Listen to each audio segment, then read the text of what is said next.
El sector de la cervesa artesanal, mentrestant, no para de créixer. D'ací naix una cervesa elaborada ara amb aigua de mar.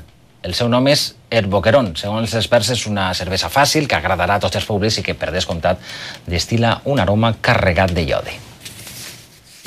Rafa i Carlos són dos dels artífecs d'esta nova cervesa que sorprèn abans de tastar-la quants anys que està feta amb aigua de mar.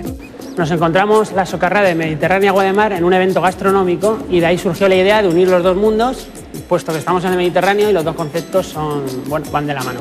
Sorprèn molt, és una cervesa molt fàcil de prendre, molt senzilla, però que a la banda té aquest toc diferenciador que la trau de tota la resta de cerveses que n'hi ha. En el sector de la cervesa artesana, que ha crescut molt en els últims anys, el factor sorpresa i diferenciador és fonamental. A pesar d'això, quan van plantejar la idea, els van dir que estaven bojos. Ens vam atrevir, vam començar a fer les proves i notem això, que és una cervesa molt diferent. I té un toc molt especial, molt mineral, molt de terra, no? Molt de terra, de mar. No está pasteurizada, que no está filtrada, que no tiene gas añadido, por lo cual hincha menos y sienta mejor, más todas las ventajas del agua de mar que le aporta ese componente mineral, esos 90 minerales. El Boquerón es troba ara en fase de presentació a la societat, però ja està fent bombolles des de fa mesos. Els consumidors diran quin és el seu futur.